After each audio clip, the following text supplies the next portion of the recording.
Breadbox Media programming is brought to you by. Celebrate our God-given freedom and faith while honoring our Blessed Mother with Ghirelli's USA Rosary. Each state is represented on this rosary's 50 beads.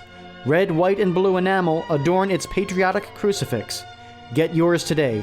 Shop www.ghirelli.com. Introducing the redesigned CatholicSingles.com, featuring new ways that put the spotlight on the person and their faith, not just a profile picture. For the past 20 years, faithful Catholics have used CatholicSingles.com, and the reimagined CatholicSingles.com website is ready to help single Catholics take the next step in sharing meaningful relationships with other faithful Catholics. Remember, CatholicSingles.com for faith, fellowship, and love.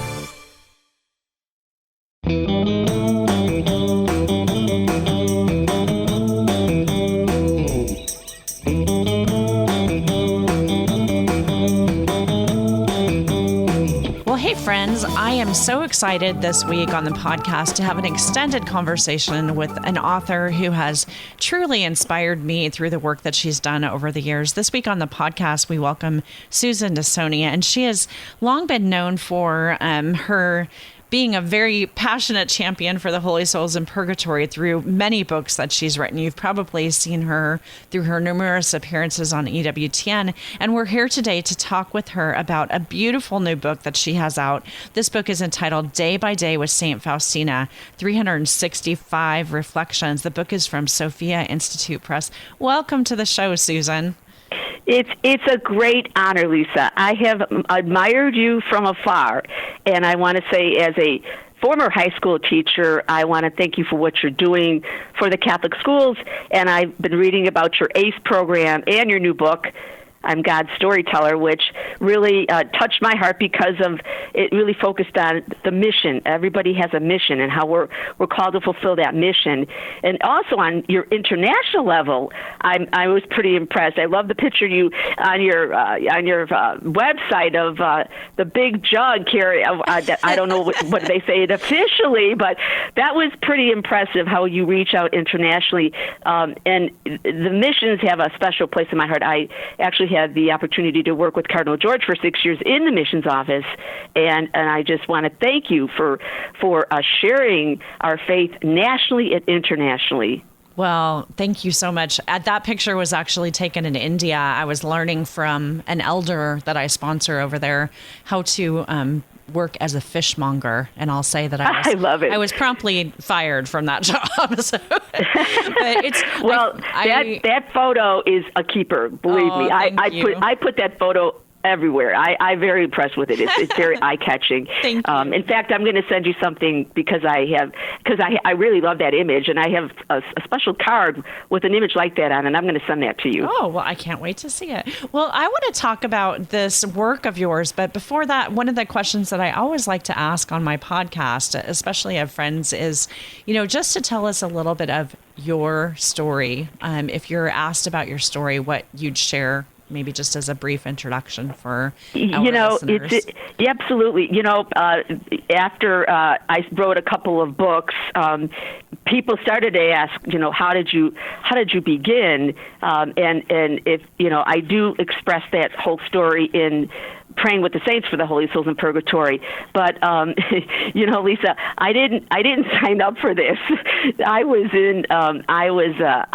studied at Loyola University and got my master's in religious education, and I was a high school teacher. I taught theology for a couple years at Catholic Girls High School here in Chicago, which I loved very much. But then there was a point where I decided there was something I needed to do. That Holy Spirit was moving around, and the nuns were putting notes in my mailbox about becoming a nun, and I'm like, I don't think so. so I love the Benedictines. They're wonderful. They were great to work for, and I just thought, I need to branch out. I was only 25 years old at the time, and I wanted more experience. So I left and joined. I was in the corporate world for 25 years, Wow. And I was in advertising. I worked for one of the largest ad agencies in the country. I saw God's path, which was really fascinating, how ad agencies hire a lot of ex-teachers because of the detail. We're very detail-oriented.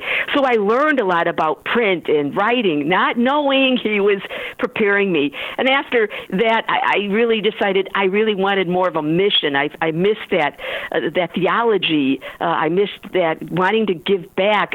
There was something missing. And of course, I pray. I pray the 54-day Rosary Novena since I was 18. Very close to Our Lady.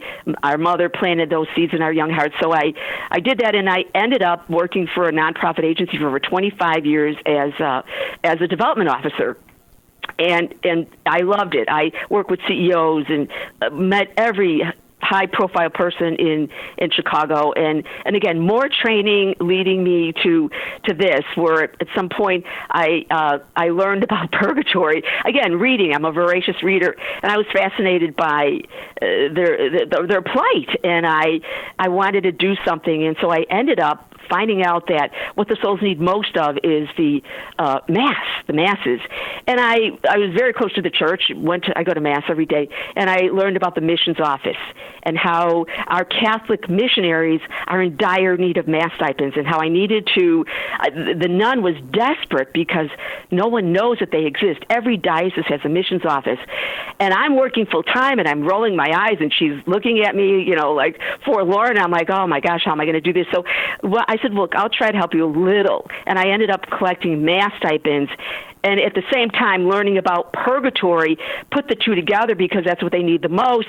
And then fast forward, I ended up working for the missions office for several years, and the writing came after that. I was doing a radio show about this issue, about the missions and the souls, and probably like yourself, have you written a book? Well, no, and then I had things, providence, God's providence. That first book, Stations, Our Way of the Cross for the Holy Souls, was something that somebody handed to me that hadn't been printed in 80 years, and I was moved by the Stations.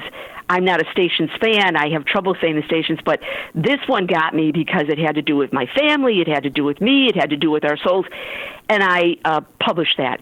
And I thought that would be the end, Lisa. Our Sunday Visitor published it. Yeah, I really did. I told you might even know some people at our Sunday Visitor. I told my editor, Jackie, I said, okay, thank you very much. It was great work. She goes, oh, no, this ain't it. I go, well, I don't know what you're talking about, but I'm going back to work. But it just, they came back to me and said, look, we need to do a series with Grishel. And as you know, he did a Praying in the Present series. Mm-hmm. And it just went one book after the other for the past, Lisa, 20 years. And I'm sure you can vouch for that. It has been, nonstop.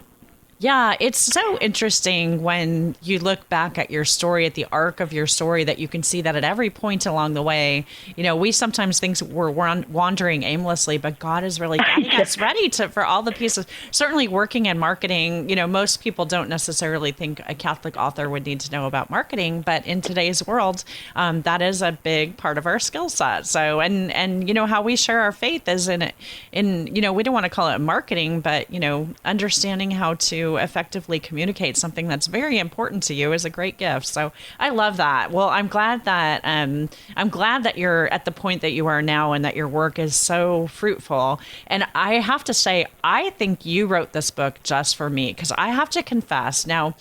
Which one? The Day by Day? This one. Yes. Day by Day was the new one. Okay. Saint Faustina. Yeah, it was for you, Lisa. Thank you. On behalf of all the people like me, I've heard you interviewed. I listened to a show that you did with Father Frank on EWTN about this book, and I have to say that I have a love for Saint Faustina, but she has also befuddled and been a cross to me in a particular way over the last several years as I've come to know about her diaries. Because try as I might to dive in and to learn about divine mercy through reading her diaries, I'm a flunky. I'm a Faustina flunky, and so. This book that you've written, which is Day by Day, in essence, is 365 days of something that comes from the diaries, then a reflection and a prayer. And I think finally I've touched upon something that will enable me to maybe use this as a primer for prayer. about divine mercy and about her teachings, and then maybe I'll be ready after that to take on the diaries. But why, Lisa, what motivated the book, aside from writing it for me? You just got me so excited about what you're saying, because you are responding to exactly what I wanted to do, and for many, many, many people, because the Daughters of St. Paul told me that people come into their store with the diary and tell them that they read it, and now they don't know what to do with it. Another friend told me that her and her husband listened to the diary in their car, and after that, now she didn't know about the other thing I had here. She said, "Okay, now what do I do?" Even the Divine Mercy staff that in the gift shop up at the Shrine, Lisa, told me people call in and ask if they have a day by day for the diary. A priest who endorsed the book said he, like many of us, including myself, felt intimidated by the depth and the length of it. So I'm really happy to say that this book is both, it answered my prayer, it's a comprehensive introduction to her writing, and it's a solid answer for those asking how to apply her teaching and example in daily life. So I'm really pleased and grateful that the result is a book that doesn't just have a little something for everybody. It has a lot of something for all of us, no matter how familiar or unfamiliar you are with the diary of this great saint. So Day by Day walks you through her diary and shows you how to apply these fundamentals in your life. If you read the diary, it will help you apply it. If you have not read the diary, it will help you walk through it. And this is what really, this is my fourth round with Faustina and her diary. I did a trilogy, 3 books we did, Conversion, Adoration, and the Holy Souls. And thank God the Lord put blinders on, because I would have been overwhelmed trying to absorb everything. But he really helps us not see what we don't need to see. But when I did this book, I realized that what our book did was we included the essential elements of divine mercy, which is what? Trust, the works of mercy, the image of the feast day, the chaplet, the novena. But this is the exciting part, Lisa.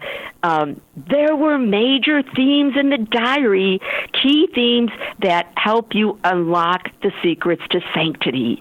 They were most striking, and they were repeated over and over and over again. So I didn't pick out, Lisa, arbitrary quotes. I found that these themes were scattered throughout the diary. And why were they scattered? Because it's a diary. Mm-hmm. We write a diary, we put our thoughts, our feelings, our reactions, things that happen. So I took these themes, Lisa, and I put them in an organized fashion, and I wove them throughout the book.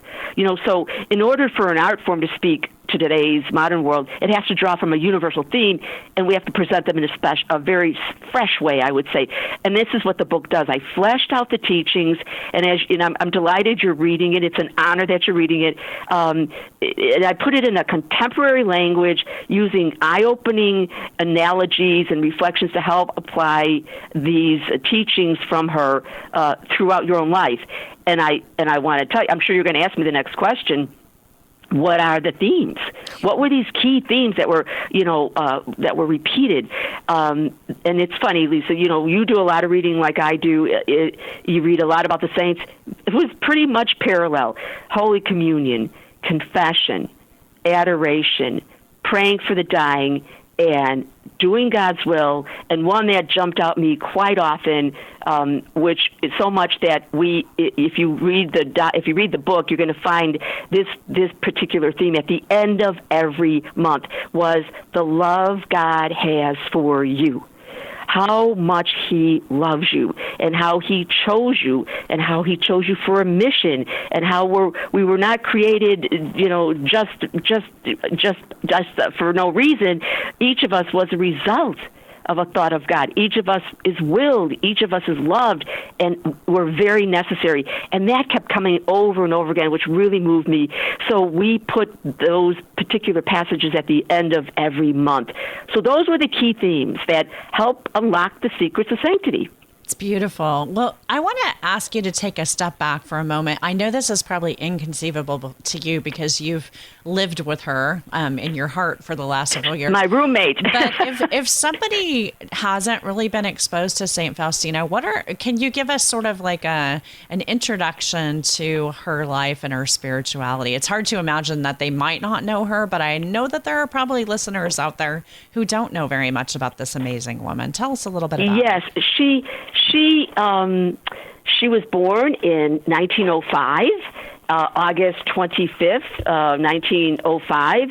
And, she really was known for her childlike trust in God and became, quote, his apostle of mercy, because in the 1930s, our Lord asked her to proclaim this message of mercy to the whole world.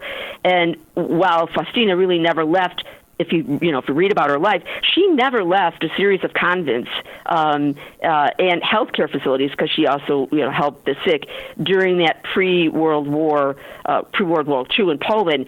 So she devoted her life to sacrifice, to suffering, to obedience, to good works for the needy, and she proclaimed it. And so in the 30s, she became a nun. She had her first vision of Jesus to print the image in 1931. In 1934, she completed the image, and it was only not until 1935, Lisa, that he gave her the words of the Divine Mercy Chaplet, and he wanted her to spread that particular prayer. She died on August 5th, 1938, at about 33 years old. So following her death, she had multiple sclerosis in 1938. As I said, she was 33. Her mission continued through the personal diary she had maintained to record the words of our Lord and heavenly visitors, Our Lady, her guardian angel. And time and again, she returned to their message that's at the core of God's love is His mercy. And so now Divine Mercy is celebrated worldwide on the second Sunday of Easter, and that chaplet of Divine Mercy is prayed by countless people, 3 in the afternoon, and the image we see in many churches and chapels and homes around the globe. Yes, and we've just come through this season where many of you have seen the image on your altar and perhaps didn't know that this Divine Mercy image, the image of Christ with the rays pouring forth, and those words, Jesus, I trust in you, that this woman is at the heart of promulgating that message. So beautiful. Well, I want to thank you for that primer. And it's interesting that the book has a beautiful preface written by Bishop Olmsted of the Diocese of Phoenix. And in that, he sort of, he really talks about why this book is so important at this point in time. How did you get his participation? Does he have a devotion to St. Faustina? Yeah. Excuse me, I'm just recovering from a little cold. Yes, he does, and he is a fan of my books that I discovered. Well, that's nice. Yeah, that was a surprise. So that was easy. He loved my books, and I had known of him. The sisters in Arizona, Mother's sisters, as you know, built a monastery there, and I'm very close to Sister Mother Andre. And I just learned from her that of his love for Faustina and his love of my books. I had just done, last year I did a book on adoration, and she said, she said, here, why don't you give him a call? And so I called, and his wonderful assistant answered, and this was around end of November, almost December. And again, it's prayer, God's providence. She said, do you know he just walked out of the office with your, praying prayer book for St. Faustina prayer book for adoration and handed it to me and said, you need to read this.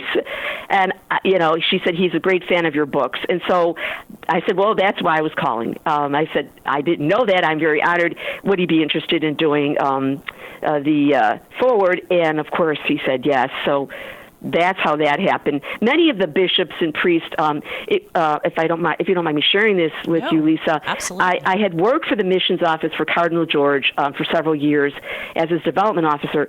Oh, Lisa, and so when I saw that picture of you, in India, I'm like, oh, you were so close.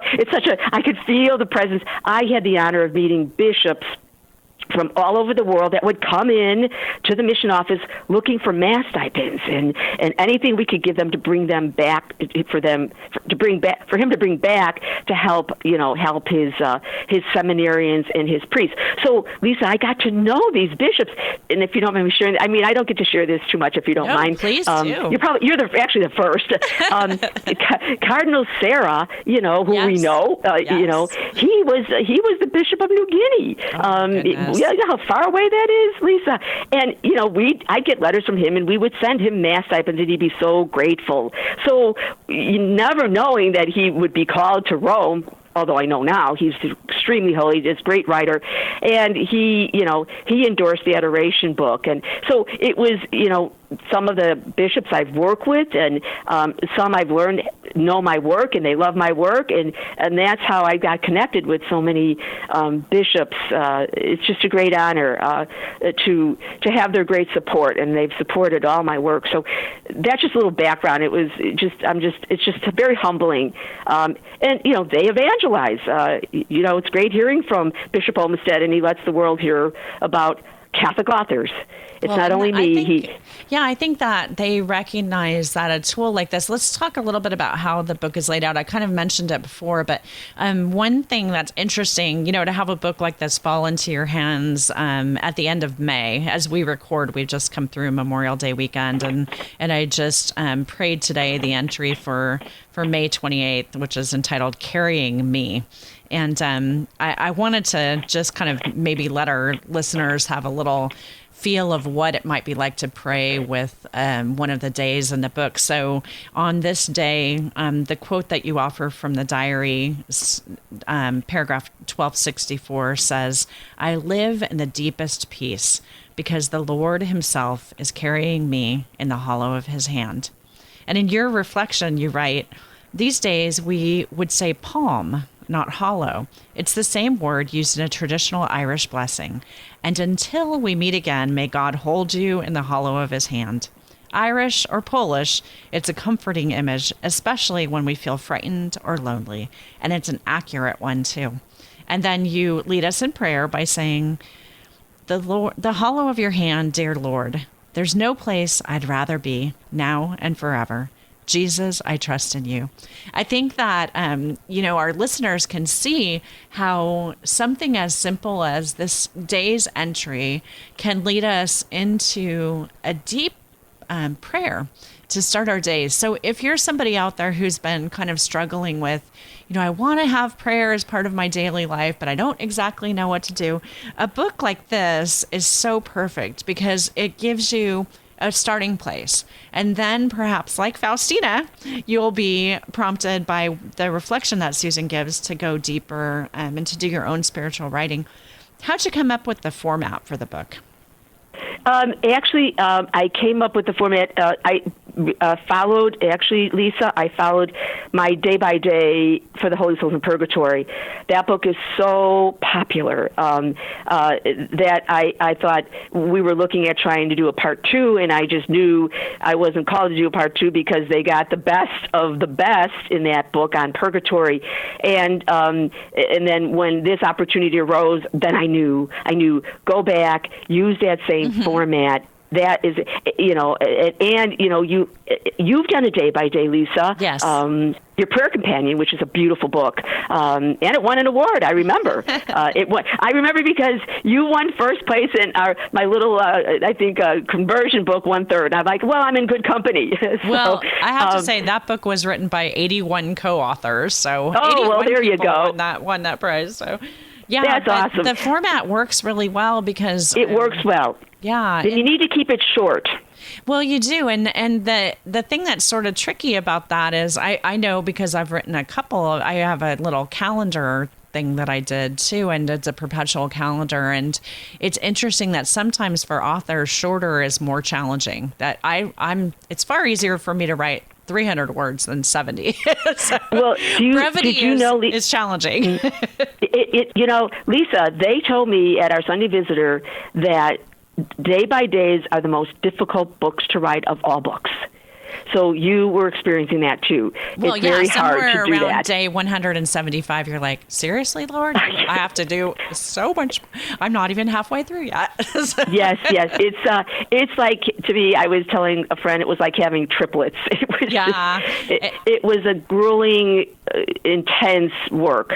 And to try to put together this. You actually think in your remarks before we dive into the book, you give some acknowledgments, and one of those is to a friend and a helper who helped you to kind of lay out the entries in the book. So I'm sure that was a huge Oh my gosh, task. yes. You know, again, I feel like I'm talking to a girlfriend, if you don't mind. You know, that friend, actually, I've known her since 1981. She had just come in from Poland. Her family came to the United States from Poland, and she meets, if you don't mind me sharing this, she meets her groom here, who was in the same diocese as she was in Poland, and they were both confirmed by Bishop Faustina, who is now Pope. How could that happen? You know, who can do that? You know, so my friend, dear Maria, I was at her home, and I lugged 500 pages, and she had a very long table, thank goodness, and we went, put 12, like months, 1 to 12, and I read every one of them along with her and decided where it had to go, and you had to have a flow to this, and you had to make sure that in January you're not talking about spring flowers. You have to really pay attention to what you're putting it. So yes, thanks to Maria, she saved me. I would have been still in purgatory trying to get this book done. Yeah, and the spreadsheets that go into making sure that you don't repeat a passage or something like that. Yes, absolutely. You've done it, Lisa. I know. Tough. It's not so. And what I like about the book, it's never been done before. We walk through the diary. It's readable. It's usable, and it helps you become a saint and what God is calling you to be in real, contemporary terms. So what we did is we did the book liturgically, so you can pick up the book any time of the year and focus on that particular month. Like May, I of course you'll see more of Our Lady tied in, and March is focused on Lent, the Passion, suffering, and sacrifice. Of course, May, Our Lady, and Faustina, and so that is also a help too. You know, some people say, some people's struggle is, and I'll just take it a step further, doing it on a daily basis. Lisa, I'm not a day-by-day person. Mm-hmm. I am. Give me the whole book, I'll read it, and then I'll flip through it. So the book is not only meant to be read day by day. You're disciplined, and I could sense that. But you're not obligated to do this. It means you could open the book and read something in a bite-sized piece, one nugget of wisdom at a time. Some people like a day-by-day dose of wisdom. Others like more than that. Some will just pick up the book and open to any page to be inspired, and you can choose a certain time of the year to pick it up, or as I sat and I read it as a regular book, going from day to day, page by page. It's okay. You can give yourself permission. So you can use the book however you like, as a daily devotional to follow the liturgical seasons, or just pick it up and read it as the Spirit leads you. And that's what's so good about this book. Faustina's words and our reflections are not measured by days. And I do find that I have retrieved my diary off of my bookshelf where it was parked, gathering some dust. And that I find that with the snippets that you offer, I find myself wanting to go to the source material. So kudos on that. Thank you. We did that purposely so you can go to read more about that passage. Right. That was done intentionally too. Well, I'm following the directions, so that's awesome. Oh, you're so good. I have to say, maybe we should do a book together, Lisa. Yeah, we're on the same page. Right now, I'm in the phase of I'm putting some edits on a work that I'm doing, and when, I don't know about you, but that's the point at which an author says, "Never again.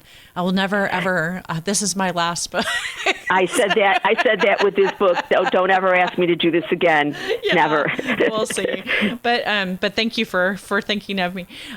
I have to say the book came to me at such a wonderful time in my own personal life. Our listeners know that I've been our life has been impacted a little bit in the last few months by my mom's health situation. My mother has Parkinson's disease, and unfortunately, that has kind of converted into I'll say it plainly, dementia.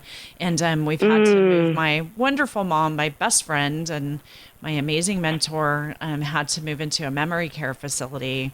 It's been about 2 months now that she's been there, and I spent the last 6 weeks in Mississippi just being with my dad and paying daily visits to my mom and getting to know her fellow residents in the facility that she's in. And it's been, if you want to talk about suffering, both grace and suffering, it's been a time of great consolation, but also a time to really lean into that message of divine mercy and to pray, for trust for God's plan. So this book came to me at the perfect time. How has Faustina's knowledge helped you to bear any suffering in your own life? It's awesome, Lisa. It's awesome. First of all, my heart goes out to you. I've been there. I've been there with both parents and two brothers. Two of them, they died suddenly, but the elder care that we had to do. And in fact, I don't know if you noticed, I dedicated the book to the sick and the suffering and the dying because it was Faustina's. They were her favorites, so you remain in her prayers. I did notice that. Yes, and there's something very powerful. So you're very disciplined. You're going day by day. But if you speed up to October 17th, we talk about how the power of suffering, even though we might not see it, but there is. There is redemptive suffering by what you're going through and what your mom is going through. And October 17th, I'm going to tell you, afterward, read that, because those sufferings and prayers save countless souls. Yeah, what they're going through is saving your family, sanctifying your family, and saving countless souls. So the suffering is huge. And you, again, very good, Lisa, you hit on something that jumped out at me again, was well, to answer your question, she gives you directions for life, which I just love. One, she had a sister named Wanda, her blood sister Wanda, and Wanda was going off the deep end. She came to visit Faustina one day and was decided, and that's in the book too. It's March 11th, but she was sharing with Faustina how she had plans, and the plans horrified Faustina. So what did Faustina do? She began to pray for her. She began to offer her sacrifices. She fasted. She did rosaries. And this is one thing we all look for, is how do we help those that we love that are sick, suffering, and need conversion. So she understood that God listens to us, and she said, for all those people and intentions whom I've promised, she said, your prayers push God, really force him to give them the graces that they need. So that was, I enjoyed that she said, it's okay to pester God. He likes to be pestered. He wants your prayers and sacrifices, and he wants your rosaries for your loved ones and your dear ones, because he holds them special, and to never give up. Because if you do, even if you may not see the fruits, you're going to block what he's trying to do to you and through you.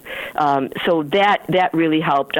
She was bothered. She said, I don't live with angels.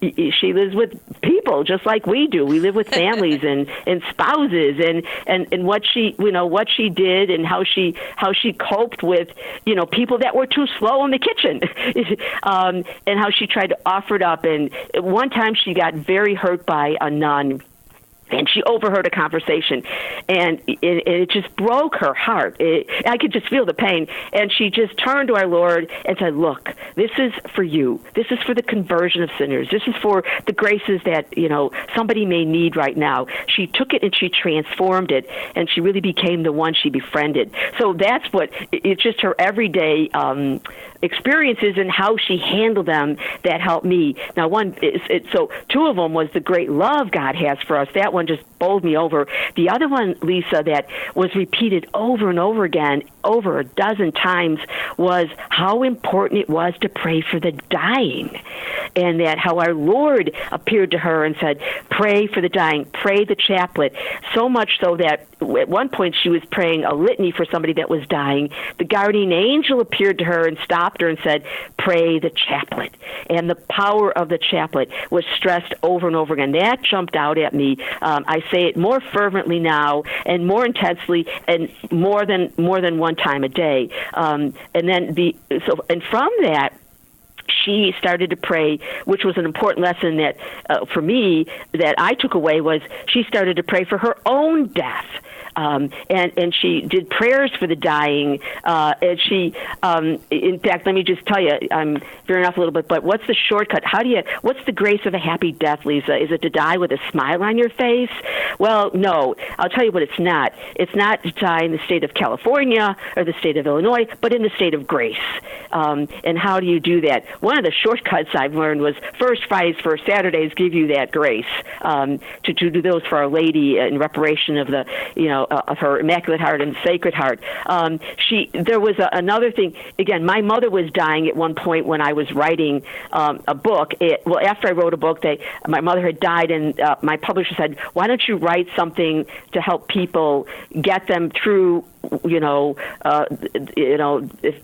state of whatever state they're in, if they're sick, suffering, or dying.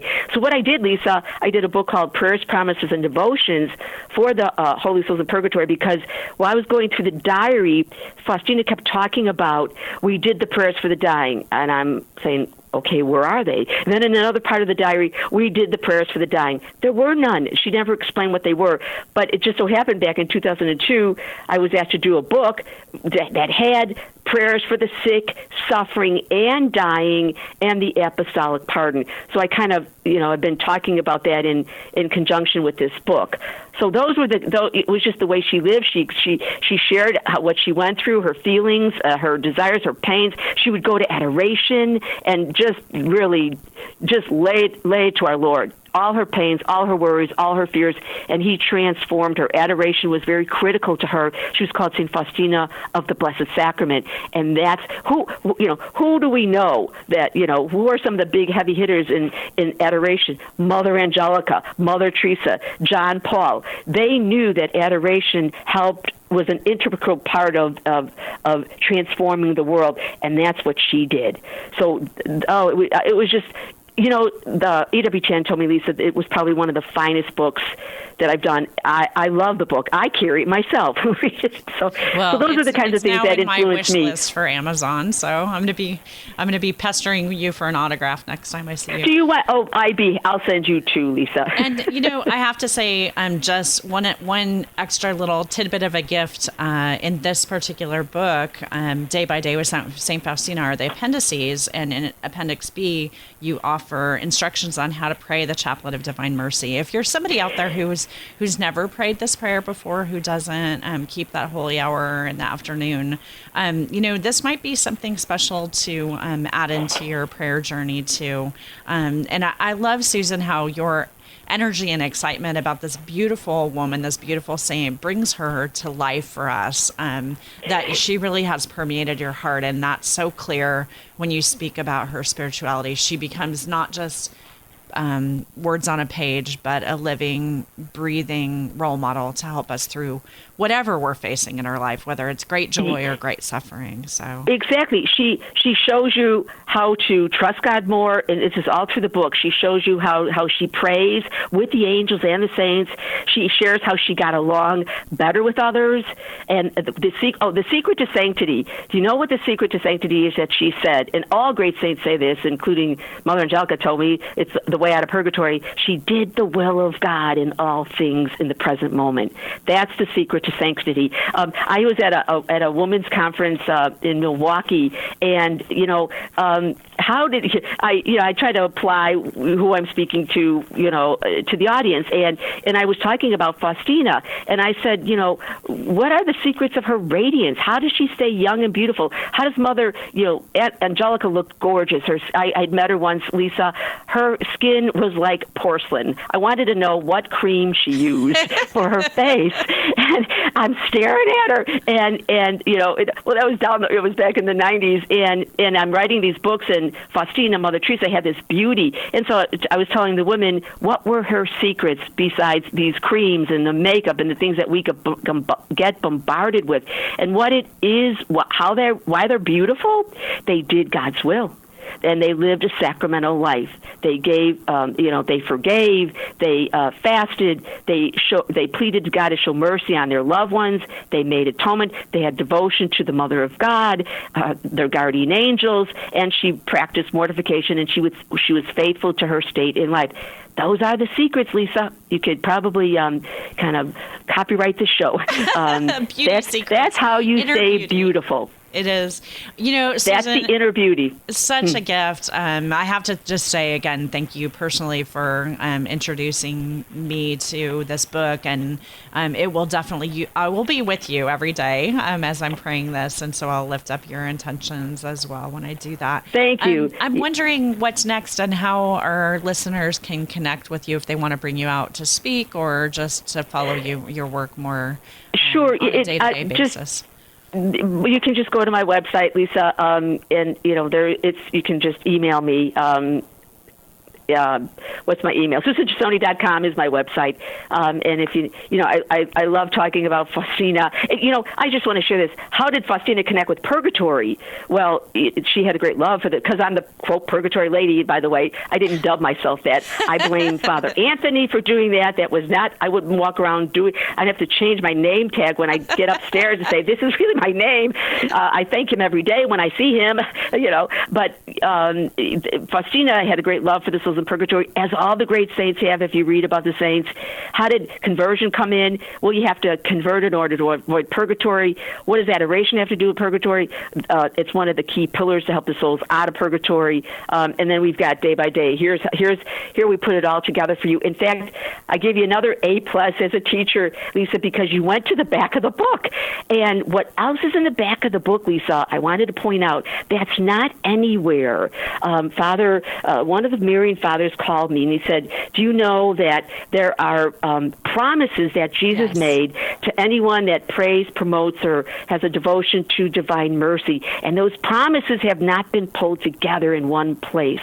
So in the back of the book are these incredible promises about divine mercy. Yeah, it really is a rich work and something that would be a great gift for anyone in your life, especially you, listener, if you're just looking for, if you're seeking, which we all are. That's why we, spend time listening to shows like this. So Susan, are you working on a next book at this point? Oh, it's funny. Lisa, I'm following you. You think, okay, we're done. Well, there's one, there's a sequel to this one, Lisa. Okay. So you'll be at the top of the list to get and I'll be sure when we send it out to you, you will get an autographed copy. I won't have to I'll put that in. Yeah, there was something that I discovered in the diary. And of course, the Marians keep coming back and say, well, this hasn't been covered in this. I'm like, okay. So now we've got one last thing I want to do. Well, I won't say last, but yeah, there's a sequel that I want to. That's good. That makes me happy. You're right. The next thing, it's you just keep going until it's over. Well, my tea bookshelf needs more entries by you, Susan. So that's fantastic. Oh. Well, I always hate to say goodbye, but it's been such a great conversation. I hope we can do this again in the future. And I want to let our friends who are listening know that we will have links in our show notes to Susan's website, SusanTassone.com. And definitely, if you're lucky enough to have a Catholic bookstore near you, walk in and ask for this book. It's also available through her publisher, Sophia Institute Press, and we'll have links to that. And of course, you can find most books at Amazon. So, Susan, thank you so much for your time today and for the gift of your writing. Yeah, Lisa, thank you, too, as well, for your beautiful writing and for your great travels. I don't know if I'd want to go to Tanzania to talk about purgatory, but I'm glad you're there. It's awesome. You definitely would want to go. Well, friends, that's it for this week's show. You can definitely support the show by going over to wherever you listen to your podcast and leaving us a star rating or a review. If there's a guest that you'd like to hear from, I'd love your feedback. You can always reach me at lisa@catholicmom.com. And definitely, if you're on social media, follow me in those places at until next week, I wish you and yours all the best, friends. God bless. Have an amazing week.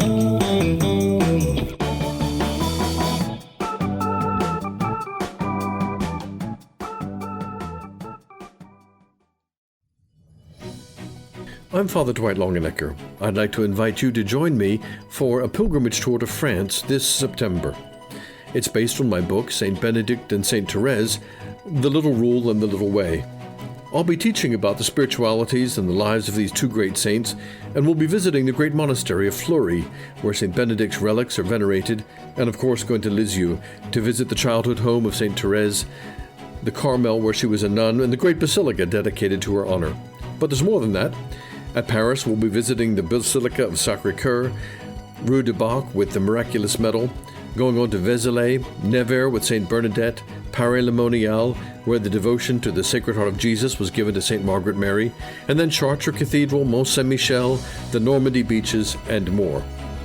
I think there's not only going to be time for instruction and learning, but also prayer and worship, celebrating Mass in the various locations, and also time for fellowship and a good bit of French food and wine, too. Come and join us this September. If you'd like to know more, go to CatholicHeritageTours.com. That's CatholicHeritageTours.com, or be in touch with me through my website, DwightLongenecker.com.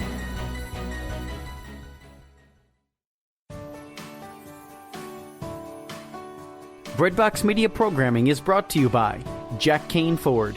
Find your next Ford Tough vehicle at caneford.com.